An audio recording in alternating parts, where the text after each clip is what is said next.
Number 37 class 12 computer science with Python series के लिए। और प्रीवियस वीडियो नंबर 36 में हमने सिलेबस का ओवरव्यू यहाँ पे समझा था। और इस वीडियो से हमारे जितने भी चैप्टर्स हैं इन सभी चैप्टर्स के सभी टॉपिक्स को हम इन डिटेल समझने वाले हैं। और इस वीडियो से हम स्टार्ट करेंगे हमारा chapter number 1 Python revision tour को। तो पाइथन रिवीजन टूर जो हमारा चैप्टर है, इस चैप्टर के अंदर हमने वो सभी कॉन्सेप्ट या टॉपिक्स को समझना है जो हमने क्लास 11th में पढ़े थे। तो स्टार्ट करते हैं हमारा chapter number 1 Python revision tour. तो देखिए इस चैप्टर का काफ़ी बेसिक सा चैप्टर है, लेकिन काफ़ी लेंथी ये चैप्टर हमारा होने वाला है। तो इसका जो सबसे पहला टॉपिक यहाँ पे आएगा वो होगा आपका इंट्रोडक्शन पार्ट, यानी कि पाइथन क्या है, पाइथन की लैंग्वेज से हम कौन कौन सी चीज़ें कर सकते हैं। तो सबसे पहले इसको हम इंट्रोड्यूस यहाँ पे करते हैं। तो देखिए पाइथन जो है इसको इन्वेंट किया था, कई बार 1 मार्क्स में आपके ऑब्जेक्टिव टाइप क्वेश्चन में क्वेश्चन पूछा जाता है कि पाइथन को किसने इन्वेंट किया और कब इन्वेंट किया। तो पाइथन को जो जो इन्वेंट किया था वो किया था गाइडो वेन रसम ने इसको इन्वेंट किया था 1991 के अंदर।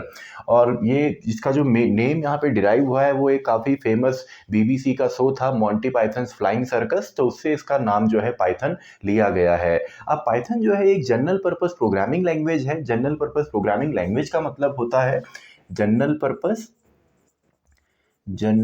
Purpose programming language. तो देखिए जनरल पर्पस का मतलब होता है कोई ऐसी प्रोग्रामिंग लैंग्वेज जो कि जनरली हमारी यूज़ होती हो, यानी कि जिसमें हर टाइप के आपके सॉफ्टवेयर्स क्रिएट होते हैं।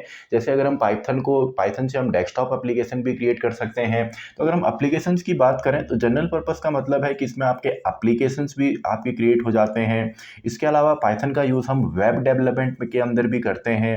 वेब डेवलपमेंट के अंदर इसका हम एग्जाम्पल करते हैं। इसके अलावा इसका जो यूज़ है वो ऑटोमेशन में होता है, यानी कि अगर आपने ऑटोमेट कोई सॉफ्टवेयर क्रिएट करना है तो ऑटोमेशन के लिए इसका यूज़ होता है। मशीन लर्निंग में आपका पाइथन का यूज़ होता है, मशीन लर्निंग के अंदर आपका पाइथन का यूज़ होगा। इसके अलावा एआई का यहाँ पे यूज़ होता है, एआई के अंदर आपका पाइथन का यूज़ होता है। और जितने भी हमारे फ्रंट एंड ऑपरेशंस हैं, यानी कि जब आप कोई हैवी सॉफ्टवेयर क्रिएट करते हैं तो उसका जो फ्रंट एंड ऑपरेशन है उसके लिए भी हम पाइथन प्रोग्रामिंग लैंग्वेज का ही इस्तेमाल करते हैं। इसके अलावा पाइथन जो हमारा है ये एक इंटरप्रिटेड लैंग्वेज है। इंटरप्रिटेड ये लैंग्वेज है। देखिए आपने ना साथ साथ में नोट्स भी यहाँ पे क्रिएट करने हैं। वैसे तो नोट्स आपको ऑलरेडी मिल जाएंगे, जो हमारी सीरीज चल रही है डिस्क्रिप्शन बॉक्स में लिंक है, वहाँ पे पूरी जो प्लेलिस्ट है वहाँ पे स्टार्टिंग में हमने वन शॉट के अंदर हर एक चैप्टर को ऑलरेडी कवर किया हुआ है। तो वहाँ पे जाके आपको कंप्लीट नोट्स हर एक चैप्टर के मिल जाएंगे। लेकिन अगर आप साथ साथ यहाँ पे नोट्स बनाते हैं तो बेटर है। तो साथ साथ ही मैं आपसे रिक्वेस्ट करूँगा कि आप नोट्स भी क्रिएट करें। तो पाइथन क्या है, एक इंटरप्रिटेड लैंग्वेज है। इंटरप्रिटेड लैंग्वेज क्या होती है, देखिए कोई भी मशीन आपकी हाई लेवल लैंग्वेज हो या हाई लेवल प्रोग्रामिंग लैंग्वेजेस हो, जैसे आपकी जावा है, आपकी पाइथन है, C++ है, जावा स्क्रिप्ट है, तो ये जितनी भी लैंग्वेज है इन सभी लैंग्वेज को डायरेक्टली हमको कंप्यूटर को समझ नहीं आता है, क्योंकि कंप्यूटर केवल मशीन या बाइनरी लैंग्वेज में ही काम करेगा। तो इनको कन्वर्ट करने के लिए हमारे जो कन्वर्टर्स यूज होते हैं उसी में से एक कन्वर्टर हमारा है इंटरप्रेटर, या सिंपली इंटरप्रेटेड लैंग्वेज भी इसको बोला जाता है। अब पाइथन जो है ये इंटरप्रेटेड लैंग्वेज है। इसका मतलब क्या है कि जब भी आप कोई सोर्स कोड लिखेंगे पाइथन प्रोग्रामिंग की मदद से, तो जब ये आपका कन्वर्ट होगा सिंपली मशीन या बाइनरी कोड के अंदर, तो इसको कन्वर्ट करने के लिए आपका लाइन बाय लाइन प्रोसेस यहाँ पे यूज होती है। लाइन बाय लाइन यहाँ पे कन्वर्ट होगा, यानी कि सबसे पहले पहली लाइन, देन दूसरी लाइन, देन तीसरी लाइन। लेकिन जो हमारा कंपाइलर होता है उसमें क्या होता है, पूरा का पूरा जो कोड है वो एक ही बार में कन्वर्ट होता है। जैसे आपका सी लैंग्वेज के अंदर है या आपका C++ के अंदर है, तो ये हमारी कंपाइल्ड लैंग्वेज है या इनके लिए हम कंपाइलर का यूज़ करते हैं। लेकिन हमारी जो पाइथन है इसके लिए हम इंटरप्रेटर का यूज़ करते हैं। इसके अलावा जो हमारी पाइथन है, पाइथन के अंदर काफ़ी ज़्यादा लाइब्रेरीज भी हैं, इनबिल्ट लाइब्रेरीज, तो इसको हम वेरियस फंक्शंस के लिए भी यूज़ कर सकते हैं। तो इसमें मैं लिख देता हूँ नेक्स्ट पॉइंट जो इसका फ़ायदा है, इट हैज़ ह्यूज लाइब्रेरीज, जैसे कि आपका मैटप्लॉटलिब है, मैटप्लॉटलिब, जिसकी मदद से हम सिंपली प्लॉटिंग करते हैं। यानी कि अगर आपका जो डेटा है उस डेटा विजुअलाइजेशन में इसका काफ़ी यूज़ होता है। यानी कि जब आपके पास डेटा हो उसको आपने डायग्राम्स के फॉर्म में, आपके चार्ट्स के फॉर्म में देखना हो, तो मैटप्लॉटलिब हम यूज़ करते हैं। इसके अलावा साइंटिफिक सॉफ्टवेयर्स में नमपाई हमारा यहाँ पे एक लाइब्रेरी है, साईपाई हमारा यहाँ पे एक लाइब्रेरी है, टीके इंटर हमारा एक लाइब्रेरी है जिससे हम जीयूआई एप्लीकेशंस या ग्राफिकल यूज़र इंटरफेस एप्लीकेशंस को क्रिएट करते हैं। तो इसमें इनबिल्ट लाइब्रेरीज भी हमारी काफ़ी सारी है। इसके अलावा पाइथन की जो प्रोग्रामिंग लैंग्वेज है, इसका जो आप सोर्स कोड लिखेंगे उसका जो एक्सटेंशन होता है वो होता है .py। तो कई बार ये भी पूछा जा सकता है, वैसे तो काफ़ी बेसिक क्वेश्चन है। .py पाइथन फाइल्स जितनी भी होंगी उनका जो एक्सटेंशन होगा वो होगा .py। और पाइथन का अभी हम जो यूज़ कर रहे हैं वो कर रहे हैं पाइथन 3.x, यानी कि थर्ड वर्जन इसका हम यूज़ कर रहे हैं जो करंटली आपका करंट अभी चल रहा है। तो अभी पाइथन 3.x हम यूज़ करते हैं, 3.10 12 कोई भी आप यूज़ कर सकते हैं। और जैसे जैसे इसके अपडेट आते रहेंगे हमारे ये जो हैं चेंज होते रहेंगे।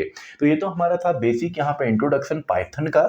तो इंट्रोडक्शन इतना काफ़ी है, हमें पता लग गया कि क्यों हमने पाइथन को समझना है। इसके बाद नेक्स्ट हमारा टॉपिक आता है कैरेक्टर सेट। तो मेन टॉपिक हमारा है पाइथन कैरेक्टर सेट, लेकिन पहले हम यहाँ पे सीखते हैं कि कैरेक्टर सेट बोला किसको जाता है। तो नेक्स्ट टॉपिक हमारा है पाइथन का कैरेक्टर सेट। इंट्रोडक्शन पार्ट हमने समझा। अब देखिए कैरेक्टर सेट क्या होता है। कैरेक्टर सेट को हम बोलते हैं set of all symbols that can be recognised by a Python interpreter. जैसे फॉर एग्जांपल मान लीजिए हमारे पास इंग्लिश लैंग्वेज है, तो इंग्लिश के अंदर कोई भी अगर हमने स्टेटमेंट लिखना है, जैसे पाइथन प्रोग्रामिंग के अंदर भी हम स्टेटमेंट्स में काम करेंगे, यानी कि एक एक स्टेटमेंट वहाँ पे लिखा जाएगा। जैसे इंग्लिश लैंग्वेज है तो इंग्लिश लैंग्वेज के अंदर उसके जो कैरेक्टर सेट होगा उसके अंदर आएंगे जैसे आपके लेटर्स हैं, अल्फ़ाबेट्स हैं, पंचुएशन के सिंबल्स हो गए। तो इन सभी से मिला के इन सभी को मिला के हम इंग्लिश का एक स्टेटमेंट लिखते हैं। तो वैसे ही यहाँ पे पाइथन के अंदर भी जितनी भी चीज़ें हैं, क्योंकि पाइथन एक हाई लेवल प्रोग्रामिंग लैंग्वेज है तो इसके अंदर मैथमेटिकल सिंबल्स और सिंपली इंग्लिश का यूज़ होगा। तो यहाँ पे इसका जो कैरेक्टर सेट है इसके अंदर हमारे आ जाते हैं, फॉर एग्जाम्पल लेटर्स हमारे आ जाएंगे। और लेटर्स हम A to Z या अपर केस में या simply A to Z lower case में, इन सभी को हम यूज़ करते हैं। इसके अलावा यहाँ पे जितने भी नंबर्स हमारे हैं वो आपका पाइथन यूज़ करेगा, यानी कि 0 to 9। इसके अलावा हमारे जो सिंबल्स हो गए, सिंबल्स यानी कि अलग अलग तरीके के ब्रैकेट्स हमारे पास हैं, यहाँ पे कोलन है, कॉमा है, तो इन सभी का हम यूज़ करते हैं। ये भी इसके कैरेक्टर सेट का पार्ट है। और इसके अलावा जितने भी हैं आपके आस्काई या यूनिकोड है, आस्काई यानी कि American standard code for information interchange, आपने क्लास 11th में इसको पढ़ा होगा, जो कि एक 7 बिट कोड हमारा होता है, आस्काई कोड एंड साथ ही में यूनिकोड। तो ये सभी इसके कैरेक्टर सेट का पार्ट हैं। और इसको अगर आपने डिफाइन करना हो तो आप लिख सकते हैं it is a set of all valid characters that is used for Python programming. तो सिंपल सा आपका है पाइथन कैरेक्टर सेट या सिंपली कैरेक्टर सेट। इसके बाद पाइथन के अंदर अगर जैसे इंग्लिश लैंग्वेज है तो इंग्लिश में अगर आप कोई सेंटेंस लिखते हैं तो सेंटेंस में अगर हमने ग्रामर चेक करना है, ग्रामेटिकली वो करेक्ट है क्या या नहीं, ये हमने चेक करना है, तो हर एक इंडिविजुअल पार्ट को हम वहाँ पे ब्रेक डाउन करेंगे।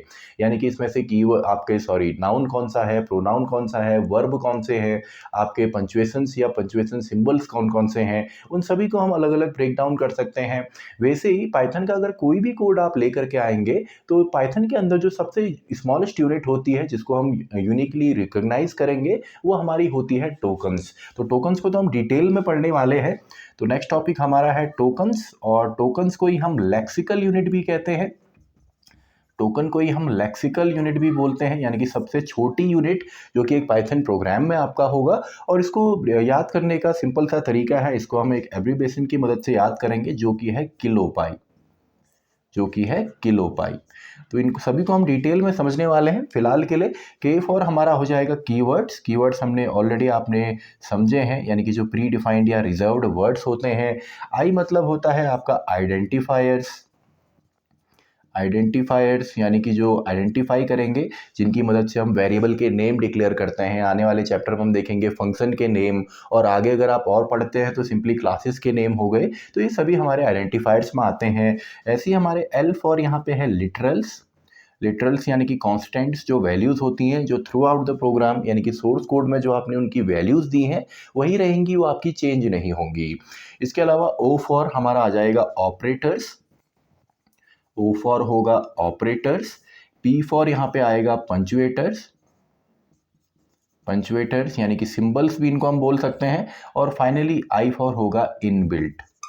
तो इनको भी हम डिटेल में समझने वाले हैं, क्योंकि सीरीज़ के अंदर अब जितनी भी वीडियो होंगी उसमें हर एक टॉपिक को इन डेप्थ हम सीखेंगे। वन शॉट अगर आपने देखना है एक ओवरव्यू के लिए तो वो भी आप देख सकते हैं, लेकिन आपने यहाँ पे साथ साथ नोट्स भी क्रिएट करने हैं ताकि हर एक टॉपिक आपको काफ़ी अच्छे से समझ में आए। तो ये तो आपका हो गया बेसिक, इन सभी को अभी हम आने वाले वीडियोज़ में डिस्कस करेंगे। तो हम देखते हैं बेसिक स्ट्रक्चर क्या होता है किसी भी पाइथन प्रोग्राम के अंदर। तो यहाँ पे देखते हैं बेसिक स्ट्रक्चर पाइथन का।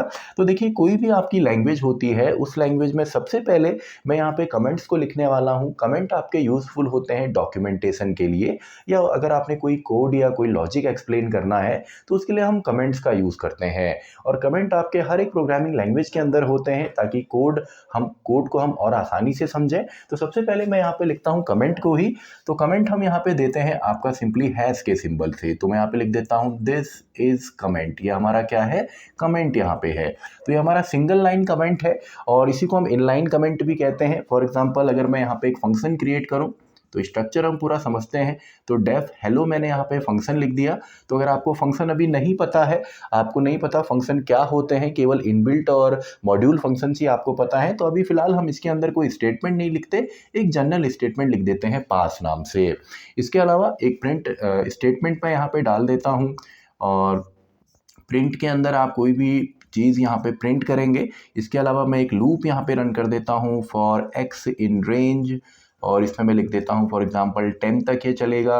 एंड देन मैं इसको प्रिंट भी कर देता हूँ प्रिंट एक्स। और ऐसे ही आपने देखा होगा पाइथन के अंदर आपके कंडीशनल स्टेटमेंट भी होते हैं। तो मैं यहाँ पे कहता हूँ if 10 is not equal to 15, तो सिंपली हम यहाँ पे प्रिंट कर देते हैं हेलो को। तो देखिए बेसिक सा स्ट्रक्चर मैंने यहाँ पे लिया है केवल समझने के लिए। तो यहाँ पे देखिए सबसे पहले जो हमारा है ये है कमेंट। और कमेंट जो होता है ये आपका इंटरप्रेटर इसको इग्नोर करेगा, यानी कि इसको प्रोसेस नहीं करता, सिंपली केवल ये आपको सोर्स कोड में दिखेगा, आपके आउटपुट में इसका कोई भी रिजल्ट नहीं आता है। इसको हम यूज़ करते हैं बेसिकली डॉक्यूमेंटेशन के लिए, या अपनी कोड की रीडेबिलिटी अगर हमको बढ़ानी हो, उसको एक्सप्लेन हमने करना हो। क्योंकि एक बड़ी टीम में जब एक बड़े प्रोजेक्ट में आप काम करते हैं तो वहाँ पे जब भी आप पे कोई नया लॉजिक यूज़ करते हैं तो उसको एक्सप्लेन करने के लिए हम सिंपली कमेंट का यूज़ करेंगे। अभी तो ये हमारा नॉर्मल कमेंट है, आप चाहें तो इनलाइन कमेंट भी दे सकते हैं। जैसे मैं यहाँ पे अगर लिखता हूँ पास मैंने लिखा एंड हैश के बाद यहाँ पे मैं कुछ लिखूँ तो ये इनलाइन कमेंट है, यानी कि सेम लाइन के अंदर आपका कोड भी है और साथ ही साथ एक कमेंट भी है। तो ये हमारा सिंगल लाइन कमेंट है। इसके अलावा अगर आपने मल्टी लाइन कमेंट लिखना है तो इसके लिए हम ट्रिपल कोट्स का यूज़ करते हैं, यानी कि 1 2 3 एंड देन आप अपना कमेंट लिखेंगे एंड 1 2 3 क्लोज। अभी मैंने सिंगल कोट्स का यूज़ किया है, आप चाहें तो डबल कोट्स का भी यूज़ कर सकते हैं, यानी कि डबल कोट्स देन अगेन आपका कमेंट एंड ये आपका फाइनली क्लोज हो जाएगा। तो यहाँ पे कमेंट हमारा हो गया। देन डेफ हेलो ये हमारा एक फंक्शन है, नेक्स्ट चैप्टर हमारा फंक्शन ही है, वहाँ पे हम इसको डीपली समझेंगे। तो डेफ यहाँ पे कीवर्ड है, हेलो यहाँ पे आइडेंटिफायर हो गया एंड बाकी जो हमारे सिंबल्स हैं इनको हम पंक्चुएटर्स बोल सकते हैं।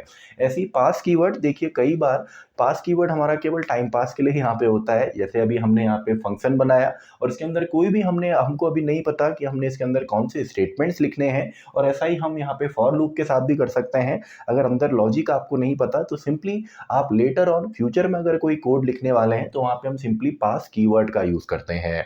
तो पास हमारा क्या है, एक कीवर्ड है। इसके अलावा हमारा प्रिंट जो है ये एक फंक्शन हो गया, इनबिल्ट फंक्शन है जो कि आपका अलग अलग आर्गुमेंट्स को लेता है और उनको डिस्प्ले करता है हमारे स्टैंडर्ड आउटपुट डिवाइस यानी कि स्क्रीन पे। इसके अलावा फॉर एक्स इन रेंज, तो यहाँ पे फॉर कीवर्ड हो गया, देन अगेन एक्स हमारा आइडेंटिफायर या वेरिएबल नेम है, इन हमारा मेंबरशिप ऑपरेटर होता है। इसके अलावा रेंज हमारा इनबिल्ट फंक्शन है। ऐसे ही हमारा इफ कंडीशनल स्टेटमेंट हो गया। और साथ ही में जब भी आप कोई भी कंपाउंड स्टेटमेंट बनाते हैं तो यहाँ पे हम ब्लॉक एंड इंटेंट का यूज़ करते हैं, यानी कि जब भी आपको एक ब्लॉक क्रिएट करना होता है, ब्लॉक यानी कि एक ऐसा कोड जो कि किसी दूसरे कोड पे डिपेंड है, तो इसके लिए हम यहाँ पे पाइथन के अंदर सिंपली हम यहाँ पे जो कोलन है इसका हम यूज़ करते हैं। तो देखिए डेफ हेलो मैंने लिखा, कोलन मैंने बनाया, उसके बाद ये खुद ही इंटेंड में आएगा, यानी कि 4 स्पेसेस लेता है। आप चाहें तो इन स्पेसेस को सेट भी कर सकते हैं, 8 स्पेसेस 6 स्पेसेस, लेकिन बाय डिफ़ॉल्ट ये 4 स्पेसेस का इंटेंड यहाँ पे लेगा। ऐसे ही यहाँ पे आपका हमने जब कंपाउंड स्टेटमेंट बनाया तो कोलन हम यूज़ करते हैं। जैसे बाकी प्रोग्रामिंग लैंग्वेज में अगर यही काम हमने करना हो तो वहाँ पे हम कर्ली ब्रेसेस का यूज़ करते हैं, ओपन क्लोज एंड इसके बीच में हमारा कोड आता है। लेकिन यहाँ पे हम सिंपली जो है कोलन का इस्तेमाल करेंगे। तो आई होप आपको समझ में आ गया होगा बेसिक हमारा इंट्रोडक्शन जो हमारे चैप्टर 1 पाइथन रिवीजन टूर का है। तो इंट्रोडक्शन पार्ट में हमने देखा, देन हमने इसका कैरेक्टर सेट्स देखा, टोकन्स यानी कि सबसे छोटी यूनिट, इन सभी को अब हम आने वाले वीडियोस में और डीपली डिस्कस करेंगे। एंड फाइनली हमारे जो मेन हमारा पाइथन कोड है उसका जो बेसिक स्ट्रक्चर है ये भी हमने सीखा। तो इसी के साथ हमारी ये वीडियो भी खत्म होती है, वीडियो नंबर 37। तो मैं मिलता हूँ आपसे नेक्स्ट वीडियो में, वीडियो नंबर 38।